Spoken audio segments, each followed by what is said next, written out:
One thing we're going to do, we're just doing it a bit differently today with our other conversations, is because we have not only a stellar group of experts with us, but uh, a greater number than we usually have. So we put on the QR code.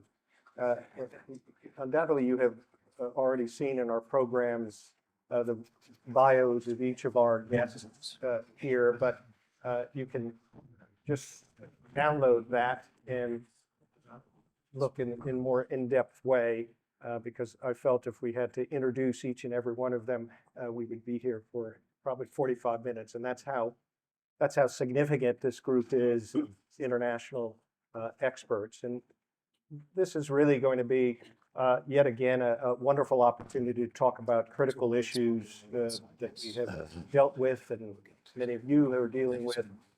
It's also an opportunity for you to engage directly with our guests as well. And as you know, I always provide opportunities for that. So don't be shy. Microphones are already set up. So let me say to each of you, thank you. Thank you for being here at the IBA. I know a number of you have participated in past conferences over the years. I've had the pleasure of working with all of you in the past, and so it's really an honor to be together with you today, but also an honor to be with you because we're talking about something that is on everyone's mind, and we think that this is putting this group together will give us a greater insight in what we need to do. I'm going to wait for Irwin Cutler has just come in, so great to have him join us as well. Irwin, thanks. So let me start to everyone, and this is going to be an opportunity for our participants to engage in just a regular conversation, and we'll have some that will disagree and others that will agree on some of the points. And I want to be somewhat provocative at the start and ask you your opinion on a position that I would say that the norms of international justice are being rewritten. And the global order that was set and established after the end of World War II is being dismantled. And my view would be the Trump administration bears the principal responsibility for this decline.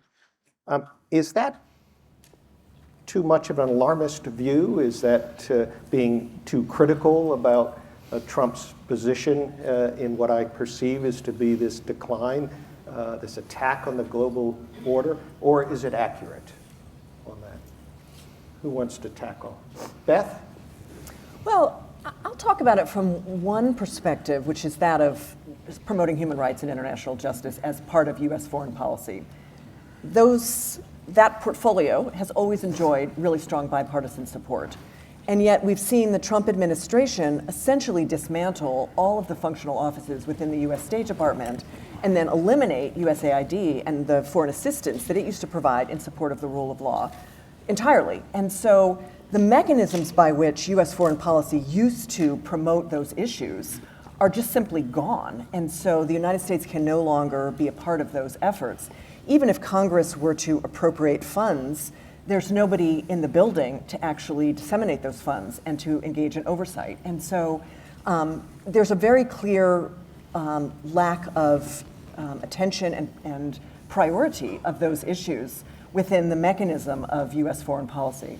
That's separate and apart from what the Trump administration is doing on the multilateral stage and internationally and with respect to its bilateral relationships. But just when it comes to promoting the positive values that the United States used to often be associated with, of course, U.S. power in the world has always been contested, and there have been areas of deep criticism, but also, I think, areas of real positive impact. And the ability to make those positive impacts is significantly diminished now with some of these bureaucratic changes that have been underway. Some of those bureaucratic changes, I think, have also been targeted actually at the military through the Department of Defense, or now the view of Department of War.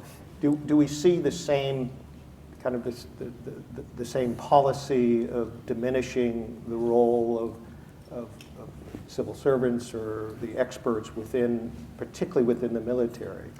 We do. I mean, just two quick examples. One is the civilian protection program has been diminished, and then the Women, Peace, and Security program has been diminished. We don't adopt Women, Peace, and Security because it's a feel-good exercise. We adopt it because it works, and the military has embraced that, and yet that entire program has been eliminated. And even though we were very central in helping to build that as part of the larger UN mandate towards women, peace, and security. John, Alberta, on that? I think that's exactly right. But the assault on the rule of law within the American military goes deeper than that. You may recall that the principal military lawyers, what are known as the JAGs, the Judge Advocate Generals, were all axed within 2 to 3 months after the start of the administration. And then that coupled with a appointment of a Secretary of Defense or Secretary of War that is openly contemptuous of military lawyers and the role of law in helping guide military affairs. Now, this is extraordinarily dangerous for the United States because the principal fidelity of the military is to the Constitution of the United States. This has been so since our creation for all kinds of foundational reasons for American democracy, and yet that hierarchy, the result of which is Secretary Hegseth calls it tepid legality, is under concerted assault, comprehensive assault throughout the American military, as we see in Venezuela and Colombia and other places around the world. Josh? Yeah, so I'll pile on there. The three of us have all headed U.S. government legal offices, and I know from talking amongst ourselves that it's troubling for us to see what's going on. So let me say two things. Follow up. One, internally, one of the first things that the Trump administration has done in Trump 2.0 is that they have followed what Shakespeare said in Henry VI. First, let's kill all the lawyers. And it's really true. I think they found in Trump 1.0 that there were still a number of lawyers who were constraining what they were doing. And so they basically have fired these judge advocate generals in the military. They have forced out lawyers in other parts of the government. Just 2 weeks ago, the deputy director of the CIA declared himself to be the acting general counsel of the CIA as well, so that he would be giving himself both legal advice and policy advice, because they just didn't want to hear from the lawyers. So they feel unconstrained internally. For me, as the former senior international lawyer for the U.S. government, what I see is that there's just a lack of any desire at all to show that they're complying with international law. So let's take these boat strikes. As of yesterday, people saw they've had the 16th boat strike in the Caribbean. As a matter of U.S. law, this is actually arguably permissible as just pure matter of U.S. law, but it's clearly a violation of international law. And there's been no effort to try to explain this. There's the administration has sort of tried internally different theories. Oh, it's an action self-defense. Oh, we're actually in an armed conflict with narcotics traffickers. Oh, this is really just like Al-Qaeda, which of course is just patently false. These narcotics groups are basically just trying to make money, not try to attack the United States. And I think a lot of this is they just want to do what they want to do, unconstrained by law. We heard President Trump say when he was being asked, well, are you going to go to Congress to get authority to continue these boat strikes? And he said, no, I don't think so. We're going to just kill them, dead. Michael? So all of this is extraordinarily depressing. I'm going to try to give you a little bit of a silver lining, and that is the international system, much like the US system, is resilient. And we're seeing that in a variety of ways. So the US, the Trump administration, has basically defunded the United Nations. Trump has done that unilaterally without Congress. But the UN has responded by having 20% layoffs, a bad thing, but also having really strong momentum toward reforms which have been necessary for years. The other countries around the world are missing United States leadership, but they are rising up and asserting their own leadership in ways that they haven't in the past. NATO is now being funded more evenly. The European Union, or the Council of Europe, has created a new tribunal to prosecute the Russian aggression against Ukraine in the absence of U.S. leadership on that or the ability to get So that are through you, the Security Council. we'll come back to the tribunal for a second, Mike, but are you suggesting then that the Trump administration's participation in the international kind of legal order is actually not dismantling it, but it's providing an opportunity for other countries to Yeah, step in? it's sort of the law of unintended consequences. I think Trump would like to be disruptive, probably would like to dismantle a lot of the post-World War II institutions. But as we saw back in 1986, when the United States was upset with the World Court after the Nicaragua case, and the US withdrew from the compulsory jurisdiction of the World Court, the result wasn't to kill the World Court, it was to get double the nations of the world to join the compulsory jurisdiction of the World Court, and for the World Court's jurisprudence and number of cases being filed to go way up. So sometimes there is an unintended consequence to even US attacks against international institutions that end up in being very resilient. Kim, Erwin, if you were to look at this from the perspective of outside the United States, and now we're in Canada as both of you as Canadians on this, how would you look at that? Do you see that the United States has abandoned this commitment to upholding the legal order, world legal order that came out of World War II, or it's just somewhat of a change and that pendulum might swing back? Where do you come out on that? So just a little, you just mentioned World War II. I was born on May 8, 1940, and so my 5th birthday was May 8, 1940, the day the Second World War ended, and prelude to the adoption of the UN Charter. That was a very celebratory, the most celebratory birthday I ever had in my life, and I still remember it. And then growing up, effectively from that, as a Canadian, the UN was part of my DNA. International law, a centerpiece of our identity, human rights, an organizing idiom of our foreign policy. And for me, through my law teachers and the like, who emphasized both Canadian and American, I was educated in both, in Canada, la primauté de droit, the rule of law. And I share the view that has been expressed so eloquently here, that in effect, Trump has upended that rules-based international order, where we used to see it in Canada, the US as being the linchpin of that order, the leader of it. It has upended it, and not only upended it, but upended the transnational alliance. And effectively, you can't separate, when you speak about the rule of law, domestically and internationally. I learned that as Minister of Justice. You pursue justice, and there's an intersection between the domestic and the international. And so the assault on the rule of law domestically erodes the rule of law internationally. And it has had, regrettably, I think, the effect of emboldening a liberal populace as part of the backsliding of democracies, and it has emboldened authoritarians as well. You can't engage in that kind of transactional diplomacy when you dealing with what you just mentioned, the crime of aggression.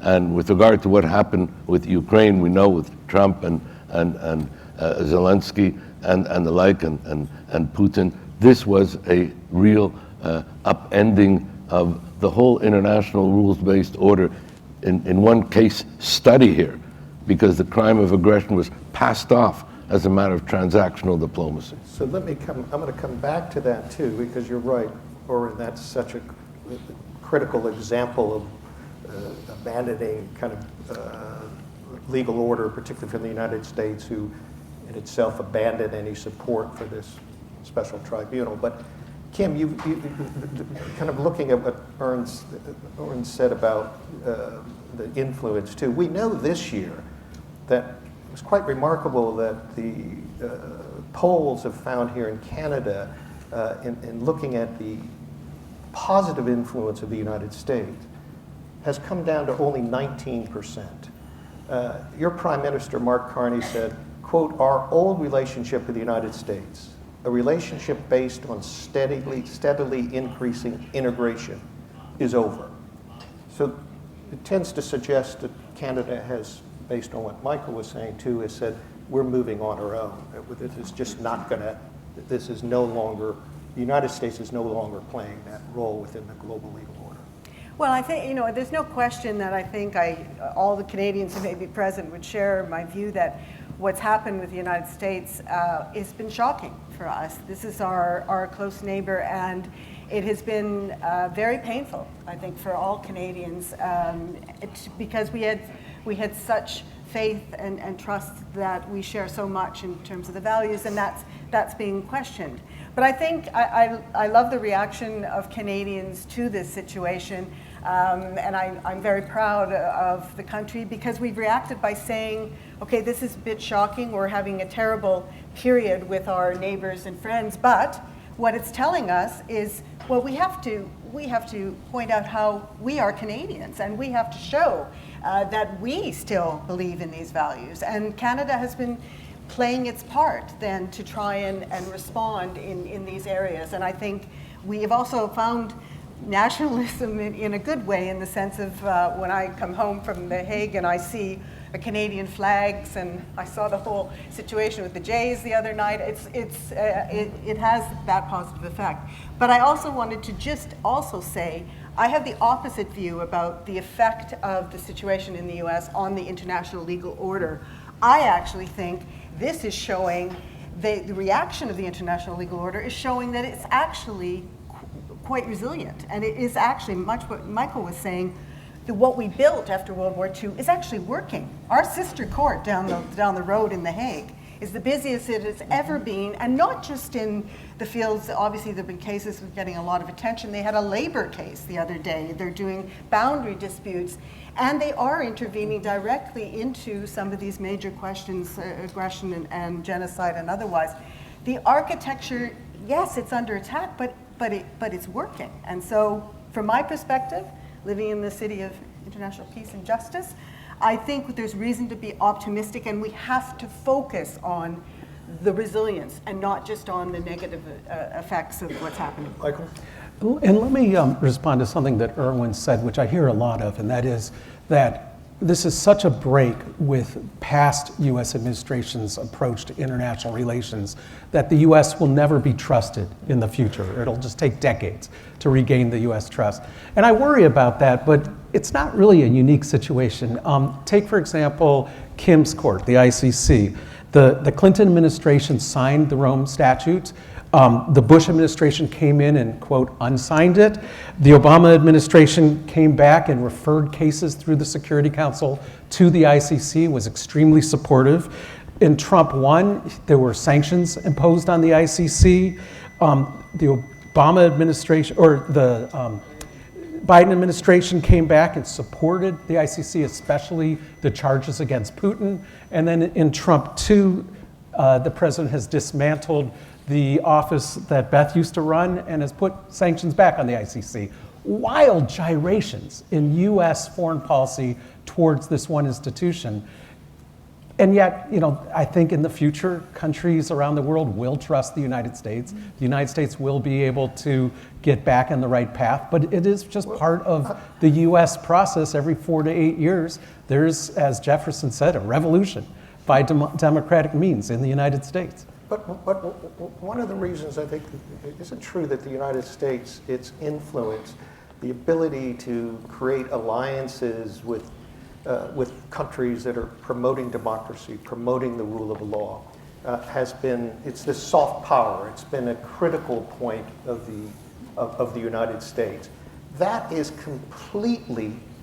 that too is being dismantled, that the international perception, the image of the United States is at a historic low. You're suggesting that, well, that could be a bit of a pendulum, we'll come back.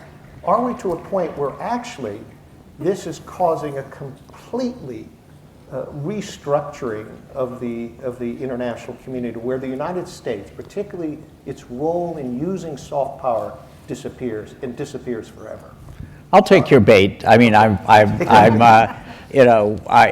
know Kim and Michael very well. I mean, I would like to be optimistic, and but right now, 10 months into the Trump administration, it's hard to be optimistic. I mean, I am glad, that international institutions and other countries are filling the gap, and I have no doubt that that is happening. And I would certainly like to think that in 3 more years, or some number of more years, the U.S. will recover. But it's going to be a tough 3 years. I really do think that the damage is going to be, a lot of it is going to be irreparable. And let me just take a couple of things here. I mean, policies can be reversed. We can rejoin things that, we can rejoin the WHO, we can rejoin the Human Rights Council, we can rejoin UNESCO, et cetera. But, damage is being done. Damage is being done to the U.S. government. Our Justice Department has been completely hollowed out. Our State Department has been hollowed out. Right now, the part of our government that's really holding is the judiciary. And they've just done an extraordinary job. There have been something like 500 lawsuits against the Trump administration. The district courts have blocked a lot of things that the Trump administration has done. But what we're seeing then is the Trump administration, President Trump himself, really pushing back very hard, calling judges radical left lunatics. We'll see. I think most of you in the audience have probably been looking at your phones because we've just finished what may be the most significant Supreme Court argument in the last 10 months is the hearing of the tariff case. We still don't know, obviously, how the court will come out, but the conservative justices were apparently very skeptical of whether Trump can declare a unusual and extraordinary emergency justifying tariffs on every country in the world, including, an Australian island filled with penguins. But my point is that, these attacks on our judiciary, the hollowing out of our institutions, it's going to have an effect on the United States. And I frankly think it's going to have an effect on other countries. I mean, we all well know when, the U.S. sneezes, the rest of the world catches cold. And I worry we'll start seeing attacks on judges around the world. So I hope we come back, but we've got to do 3 more years of a slog in the U.S. for right now. Is that, Alberta, Beth, when values no longer matter, which seems to be the case right now, at least in this administration, does that create a situation that we just can't come back from when we dismiss the values? You never say never, particularly given American resilience and the history of our country and the deep roots that are grounded in American founding values. But I think the damage is severe and persistent. And when you take a president now whose exemplars are Bolsonaro and Orban, the Hungarian prime minister, and Putin to some extent. He radiates hostility towards democratic leaders and democratic nations. He shows affinity, and the party shows affinity for autocratic movements around the country. The United States, Secretary of State Marco Rubio has announced the United States will no longer be commenting on irregular or corrupt elections around the country. Will not be promoting again the rule of law or for the balance of this administration. Will not be promoting human rights in an aggressive kind of fashion. These are withdrawals from the world stage that have invariably impact on other countries. Our cutbacks on humanitarian assistance were done so notwithstanding the fact that hundreds of thousands of people would die necessarily as a result of the removal of food aid. Nonetheless, as a reflection of the new values or lack of values, the American administration went forward with that action. And there was no congressional opposition, for example. And Trump won. Republicans maintained programs and funding for humanitarian assistance, rule of law, human rights, and so forth. There was no diminution in civil society, federally funded programs for those activities. Now, they largely no longer exist. And I'll just channel the views and perception of civil society actors.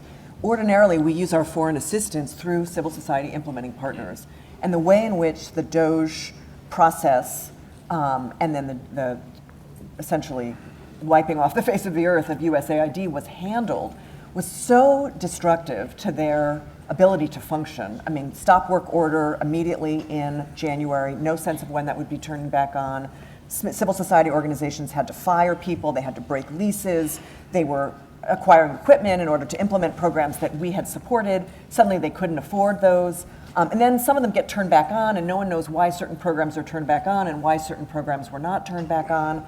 And in the process of that, many of the identities of those civil society actors were revealed. Normally, those are kept confidential for their own security. And so now they feel at great risk because they were working with human rights defenders. They were working with members of political opposition in authoritarian states. They were doing work that was counter to the policy of what could be very repressive regimes. And suddenly now their identities are made public. So I think they would think twice before they would want to come back and partner with the United States and accept funding in order to promote democratic values, even if a new administration comes in professing to support those values again. One thing, if we shift a bit in the sense of looking at one of the most critical examples now of where the perception of the U.S. In its commitment to values that were part of the UN Charter has to deal with Ukraine. So we've got a situation where the United States, under this administration, is absolutely complicit with Russia's war against Ukraine, and it seems to be absolutely unconscionable. So his willingness to not only tolerate, but to endorse Russia's actions against Ukraine seems to be just the most flagrant violation of U.S. policy, at least in modern history, and goes to the heart of the values of this country on this. Is there any reversal on this? Is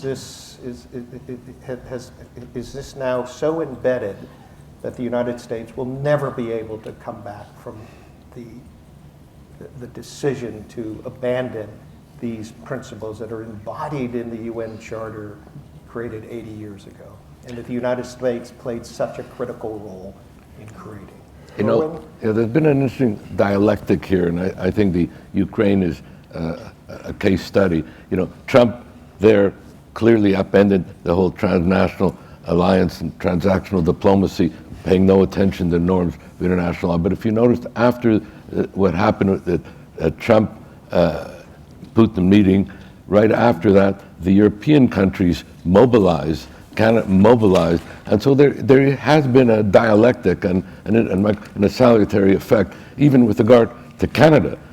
After Trump's threats to annex Canada, either jocularly or seriously, but repeatedly, this has had an impact on revitalization of Canadian identity. I mean, we were moving towards a kind of post-national identity dynamic in Canada. He's helped to revitalize our sense of national identity and purpose. He's helped to revitalize our sense of the importance of national security, bolstering national security. The budget now has much more contributions with respect to national security than ever before. So there is an interesting dialectic here, and I'm one of those optimists as well. I take the view, Martin Luther King said, that the arc of may be long, but ultimately will bend towards justice.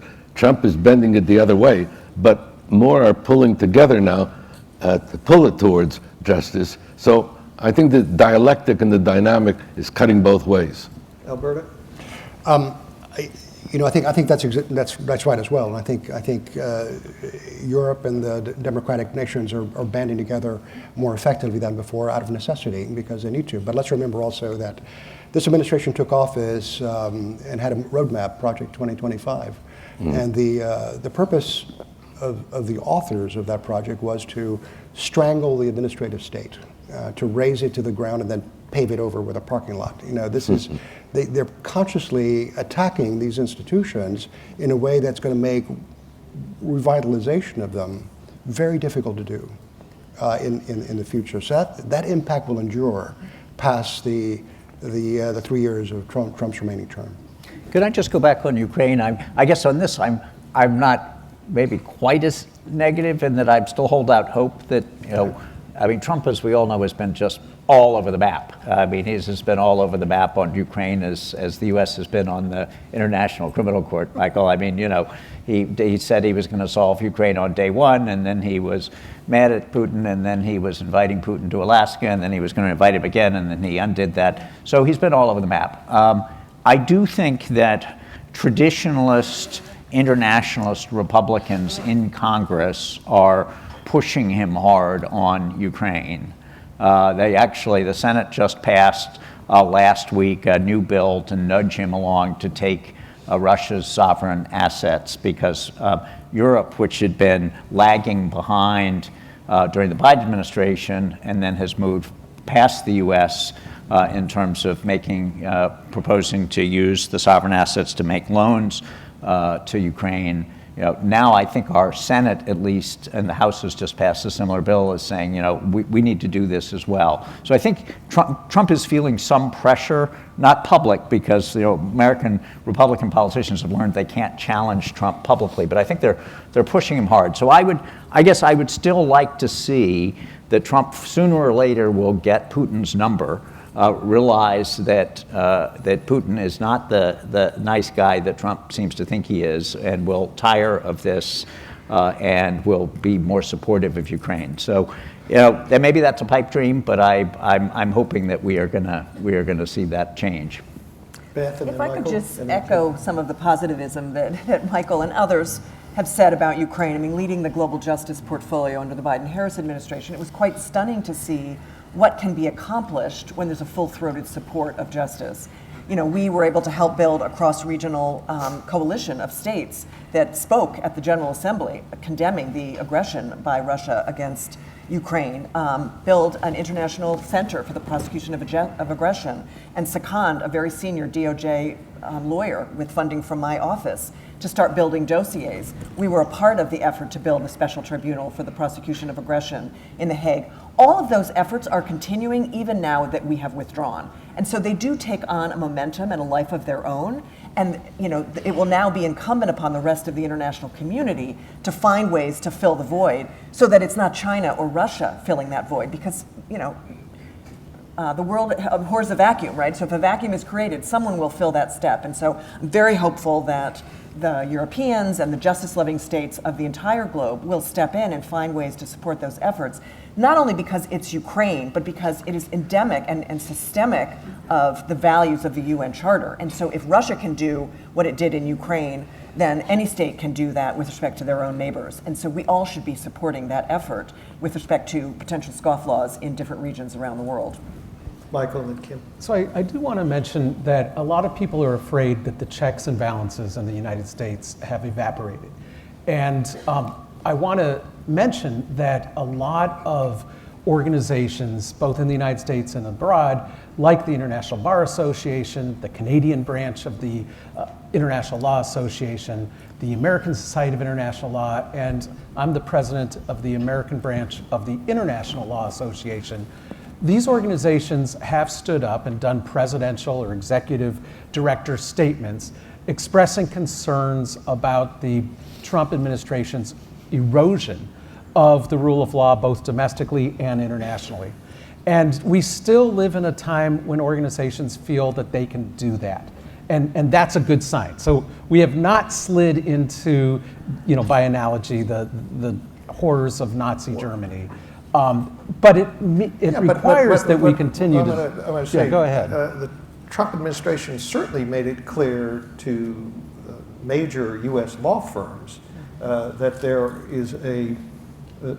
there's a path you're going to be on, and if you stray from that path, we will aggressively go after you on that. Doesn't contradict this issue of saying, well, there's still within the United States room for NGOs and other players to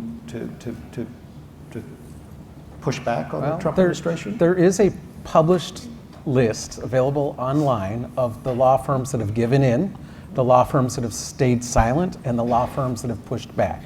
And the number of law firms that have pushed back is still significant. And so I'm saying that organizations, law firms, academic institutions, some of them have given in to the pressure, many of them have refused to. And the Should fact they ever that they be in have, the position of having to push back from the Trump administration on these issues that deal with really First Amendment rights, isn't it? well, I mean, these are extraordinary times, but to harken back to what John was saying about Congress, the Republicans have been largely quiet, the Democrats have been trying to push back, but I think last night's election results may also be one of those pendulum swinging moments that will give courage to moderate Republicans in districts where the people are not excited or happy about the direction that Trump is taking the country, and that may also be a harbinger for change. Kim? Yeah, I just wanted to bring this back, and John, you'll be comforted to know my former boss, President Fernandez, used to refer to me as Pollyanna. So I do have a somewhat optimistic view on the world, but I would never diminish the horror of watching this. The Department of Justice I work so closely with in the United States, it's painful to me every day and to so many to see what's happening. So I don't diminish. But what I do think is important is to not let that affect how we see the global order and how we see still advancements in that respect and the impact on that. I think it is significant, but I do not think that the actions and what's going on in terms of the United States and the rule of law, it has an effect that is diminishing international legal order to a point where there are some talking about it's the end of international law. That is not the case. So that was the point I really wanted to emphasize. Terrible things are going on. The U.S. has always been a great leader in this field, but we are seeing positive developments. We are seeing at the court, we're seeing our activities are continuing despite it being a difficult time, and it's the same in other contexts. So my point was simply to emphasize that we can't exaggerate the impact on the international order as a whole. We have to keep focusing on trying to address what's going on in the U.S., but also on preserving, encouraging, and speaking optimistically, especially to our youth, about international law and about the fact that this is a downswing, but there will be an upswing. And let me just quickly stitch together that I think you can probably see where the reason I feel this so deeply is having spent 20 years of my career in the U.S. government, working with other countries, being the lead international lawyer for the U.S. government. First I was our Justice Department, then I was our National Security Council, which doesn't even exist anymore, and then I was the State Department, which has been hollowed out. So each of these organizations, and as you say, the Justice Department has probably been hit the hardest. If you were a lawyer a prosecutor at the Justice Department who in any way touched Donald Trump, then you're just going to be fired. So it's just horrible. At the same time, I agree, Michael, there is pushback. I think we actually are I would say we are in a constitutional crisis because our Congress is not playing the role that it was set up to be a check and balance, but it does mean the judiciary, the press, civil society, there's a role to play. So, I do feel, I'm not just going to be negative, but I think that particularly in an organization like this, lawyers salt every one of these organizations. I mean, we have a really important role to play right now. I personally believe every single American, every single friend of America has a role to play here, not just to watch to say, how is this going to play out, but how can I help? Absolutely. Let me go ahead and bring the lights up a bit and then to ask for the audience, there's microphones here. If you go to the microphones there, I'll call on you, and I'm going to ask the lights to go up because I don't see any of you. See if we can get that. The gentleman that just behind you, the other gentleman, I'll come back to you. Yeah, there you go. Yes. There we go. Yeah. Yes. Thank you very much.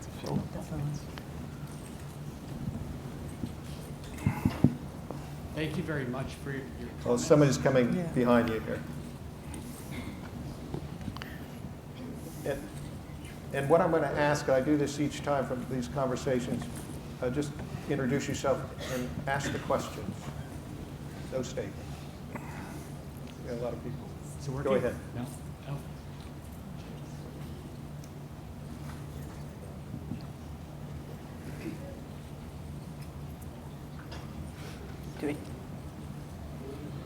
Go ahead and try it one more time. Is it working now? Yes. Okay, thanks very much for your Thanks comments. for your patience. I'm Raj Bala. I'm a University Distinguished Professor at the University of Kansas, and I teach international trade law and law and literature. I have on the one hand, on the other hand question. On the one hand, international law in trade is entirely being torn apart, shattered by Trump administration reciprocity tariffs. That's because of the violation of the GATT Article 1 MFN principle and GATT Article 2 tariff binding principle, and every country that signs a deal with the Trump administration erodes that principle. But on the other hand, we've just I had... want you to ask the question. On the other hand, we've had 3 hours of brilliant arguments in the Supreme Court, just finished, on the IEEPA tariffs and the limits on presidential power. So I'd like you, please, to address the rule of law in the context of international trade law. Thank you. Thank you. Who would like to take that? You want to take the Yeah, first? so one of the interesting things that has happened at the WTO is that the panels have no enforcement until their decisions are approved by the appellate body.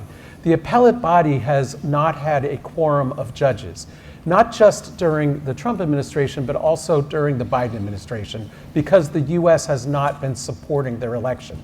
Therefore, the WTO has been broken now for almost 10 years. And that has unfortunately paved the way for these kinds of tariffs and trade wars to be allowed to occur without the international institution that was created to prevent them from being able to operate effectively. Anybody else? I'll just say very briefly, and the argument that was just had was absolutely fascinating. I signed one of the briefs saying that it was improper for President Trump to use this IEEPA statute, the International Economic Emergency Powers Act, to apply sanctions on the whole world, because it's not either an unusual or an extraordinary emergency for the U.S. to have trade deficits. We've had trade deficits for a long time. So, I think it's an improper use of the statute. We'll see. This is going to be a critical case for the Supreme Court. I personally think that the Supreme Court is going to neither give the president a full win or a full loss. I think that they're probably going to do is send it back down, sort of the way they did with the travel ban and Trump 1.0, and say, yes, the president has broad powers under this IEEPA statute that Congress gave to him, but he did not make the necessary showing that there is an unusual and extraordinary emergency justifying tariffs on the entire world. So go back and do your homework over again. Yes. My name is Senator Gino Melaye, Senator of the Republic of Nigeria, and a lawyer from the largest bar in Africa, the Nigerian bar. In May this year, Christian Welker had an interview with President Trump and asked if the president will uphold the Constitution. And the President of America responded by saying, "I don't know." To me, that is anti-democratic, unpresidential, and outrageously calamitous. And surprisingly, there's no equal measure of reaction from the Congress. Then why don't you ask the question? That's what I'm heading to. No response from the Congress or the Senate. My questions: one, the whole world run to America when it comes to democracy. Now democracy is failing in America. Who will America run to?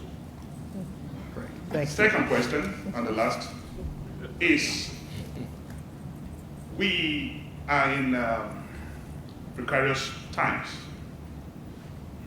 What are you advising, suggesting, or counseling the whole world? How do we tame this disruptor general of the universe? Thank you. Who wants to tackle that?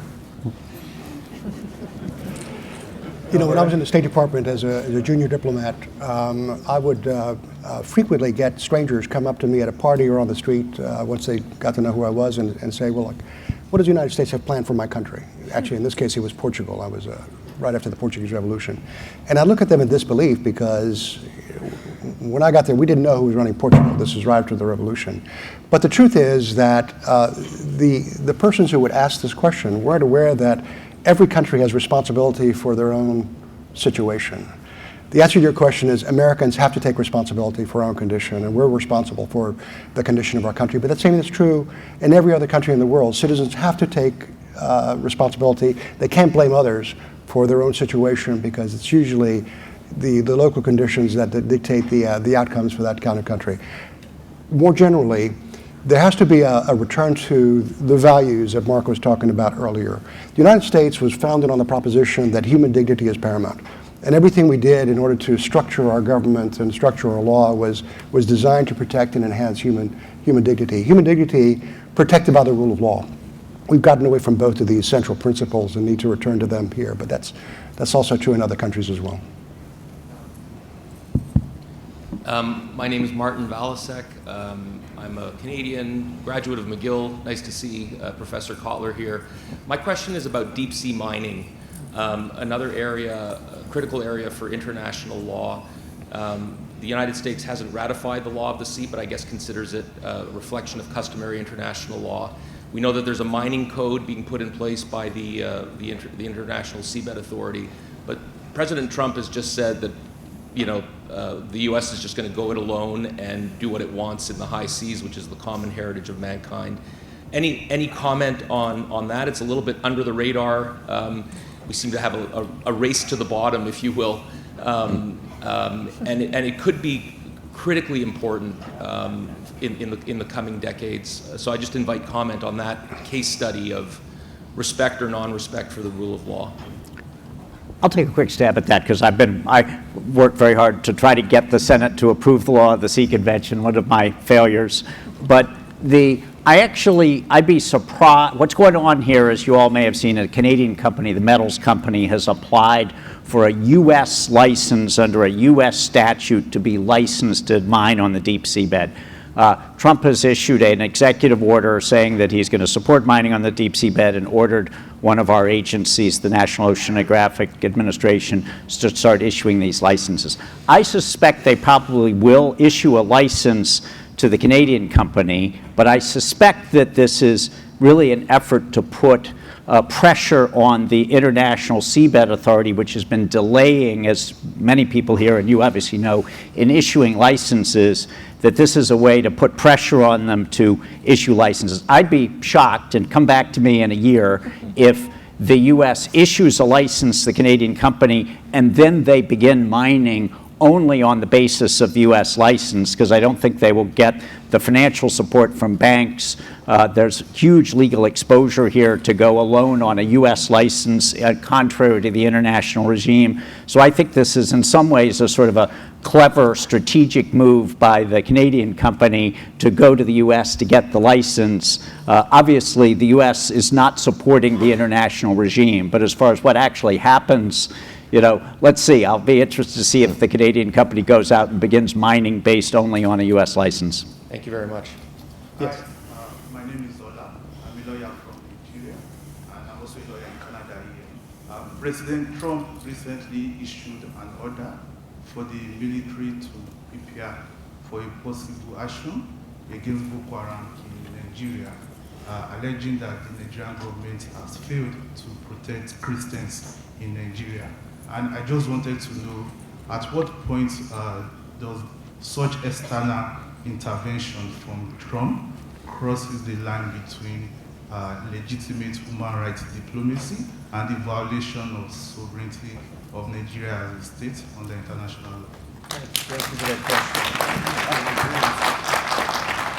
Who wants to tackle that? Yeah? I mean, it's, on the one hand, we should be concerned about any persecution of any faith group, right? And Boko Haram is a horrible organization that has wreaked havoc in parts of Nigeria, including against the Muslim populations, right? They don't seem to really necessarily distinguish. So that's something that should be condemned, and there should be concern for that. Whether that's grounds for the United States to impose sanctions, or even, as he seemed to threaten, to make some sort of intervention, is another question. It's also frustrating that we have a full-scale genocide in the Sudan, and we don't see a strong response as well. And that's literally happening as we sit here together today. And so part of it is not having expertise within the government who can say to President Trump, okay, here's the nuance of these situations. I think someone whispers in his ear that terrible things are happening to Christians, and so he just reacts off the fly, rather than having a team who can say, okay, here's what's going on, and here's some ways that we could help support the Nigerian government as against Boko Haram, rather than creating this very adversarial situation with the government of Nigeria.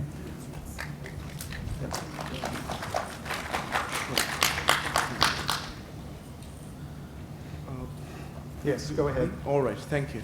Naman Anand, I'm a former visiting fellow at the University of Cambridge, and I'm a public international lawyer practicing across India, UK, and the US. My question is pretty straightforward and precise. On secondary sanctions touching India and Russia's peaceful commerce, what is the precise international law basis for applying domestic US sanctions extraterritorially to peaceful India-Russia relations and energy trade specifically? And where is the stopping rule to respect India, that is the world's largest democracy and the oldest one from the Middle Ages, our sovereignty? Please respect the same. Thank you.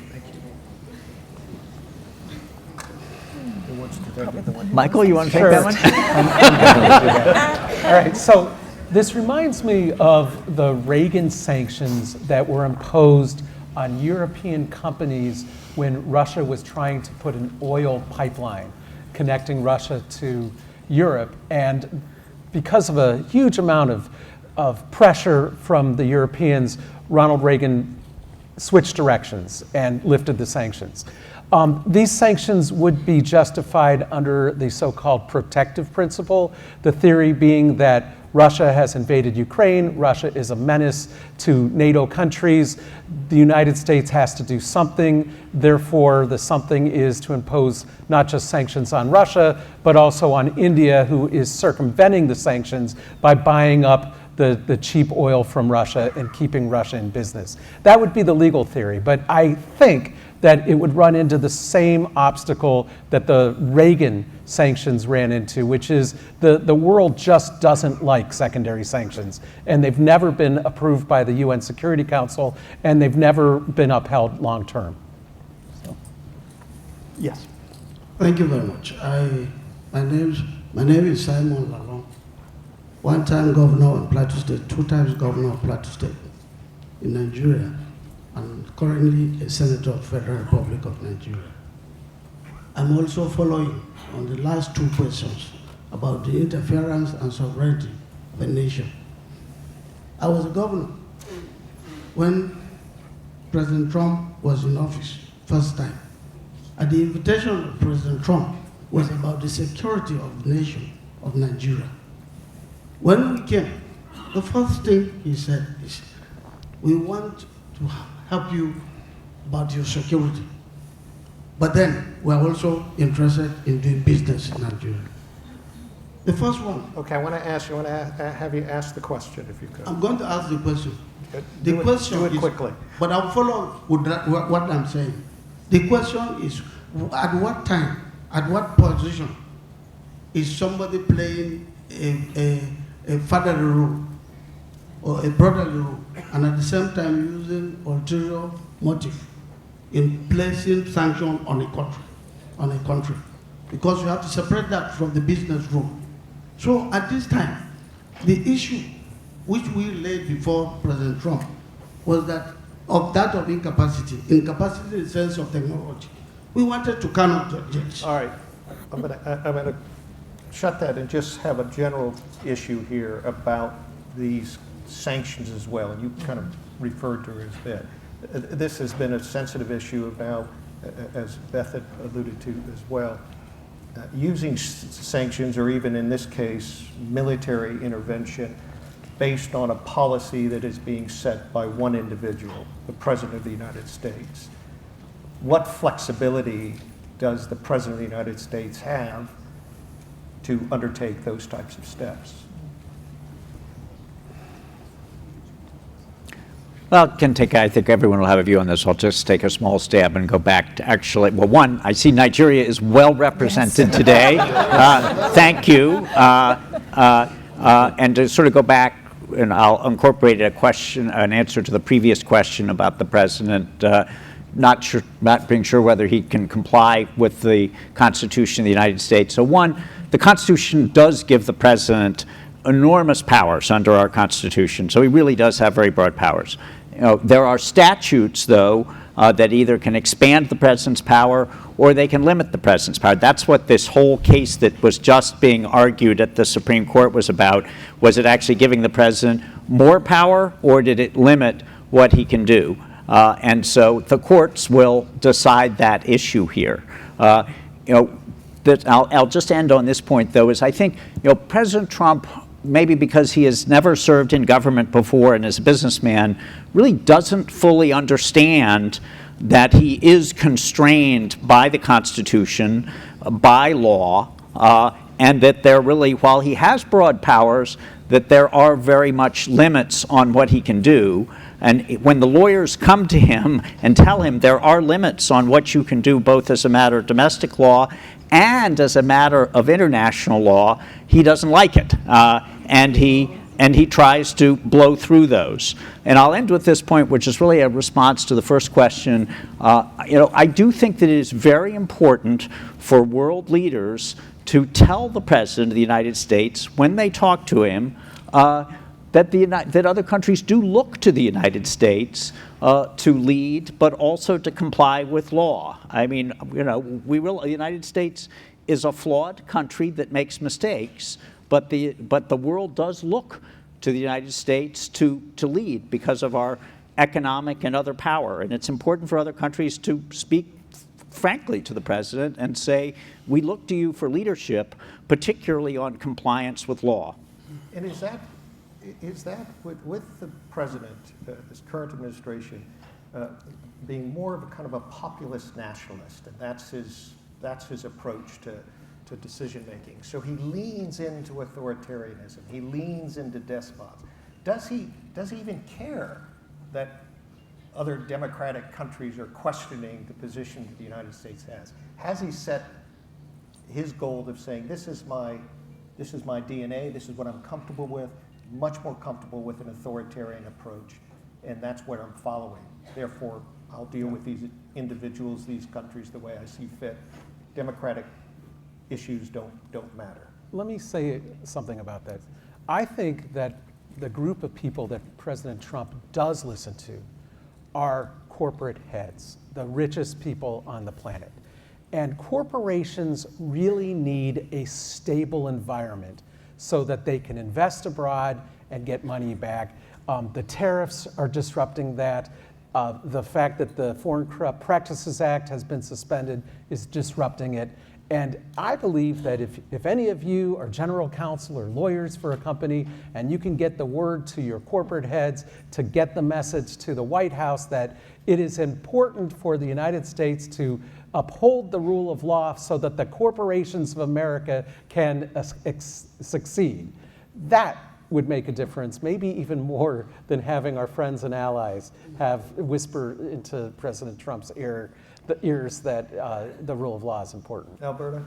Well, I've been general counsel of two major corporations, and you're right. I mean, that kind of message conveyed subtly would be effective. The problem is that most corporations aren't good at dealing with government. They're not good at protesting governmental policies when the leader of the government you're protesting has the power to damage your revenues. So it's a slender reed to trust on corporations to deliver that kind of hard message to the president. One other point, international system is built on comedy. That's a term that I think our president doesn't understand. Just doesn't value the norms that surround international law and international conduct. If I could just make one quick point. President Trump cloaks himself in populism, but so much of what he's doing, I think, does not reflect actually the preferences of the American people. And the question is, how do we articulate those preferences? So I just had occasion to read a number of polling data going back a decade about how United States citizens feel about human rights and what role the United States should be playing in promoting and protecting and defending human rights globally. And overwhelmingly, the United States population says we should be. That is the role that the United States should play, in part because we have this natural power by virtue of our size and our influence, and in part because we should believe in those. They undergird our own very constitution, and everyone in the world should enjoy those rights as well.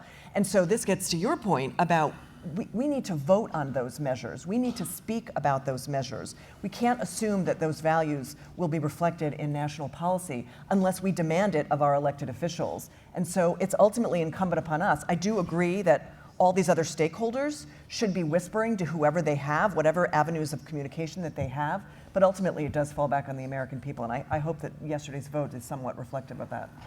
We've got about a minute left. I'm going to ask the other ones that had questions because the group here will be staying, and you can go directly to them. But I did want to ask one final question because we started this conversation about the state of international law under the Trump era. If we take a step back and say, What's the greatest risk to international law over the next 5, 10 years on that? Short, what would it be for you? Kim? For me, it would be if we lose faith in all that we have accomplished, if we lose confidence that we can have an impact by building an international legal order because we are in a rough situation. For me, the most important thing is that we must, in each role that we have, in whatever way, we must continue to fight for that international order. And it would be losing that confidence and that hope that would be the greatest risk to the international order. Michael? I mean, I think that the greatest achievement from after World War II was creating institutions like the UN that have prevented a new World War III. The thing that keeps me up at night is if we dismantle and weaken those institutions, that we make a World War III more likely. John? And I'll say, looking at this from a U.S. perspective and the Trump administration, it is if during the next 3 years the Trump administration doubles or triples down in terms of withdrawal. One of its early executive orders said that they are going to review participation in all treaties and organizations and decide which ones they're going to withdraw from. So far, that's only a little bit of that has happened. But if we see perish the thought of further withdrawal from the UN and attack on the ICJ. Those are my nightmares over the next 3 years. Beth, what are your nightmares? Well, just to endorse what Kim said, Audre Lorde, the wonderful theorist, said that despair is the tool of our enemies. We cannot despair. We have to just roll up our sleeves and keep working to defend the international order, to defend international law, to defend rights, to defend dignity, in whatever our zone of operation is, whether it's the corporate realm, whether we're civil society actors, whether we're just ordinary citizens. It's up to us, ultimately. Alberto?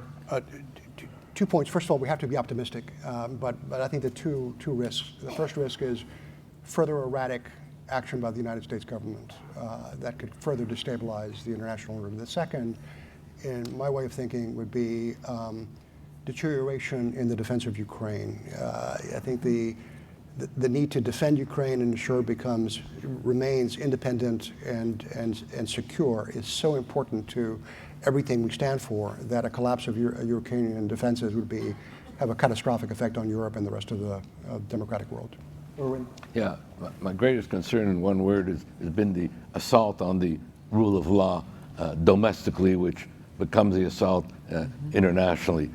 At the same time, I take solace and even indeed inspiration from what I call the torchbearers of truth and justice, domestically and internationally, when I see the dissidents being able to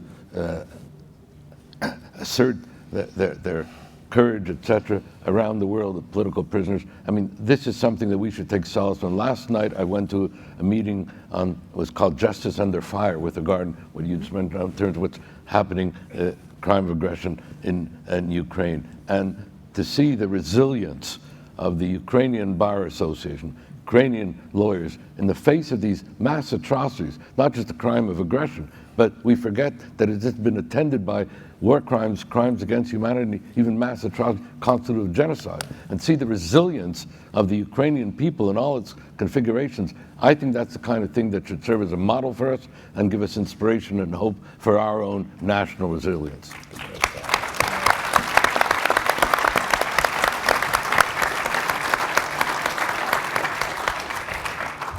Ladies and gentlemen, join me in thanking this extraordinary panel. I'm sort of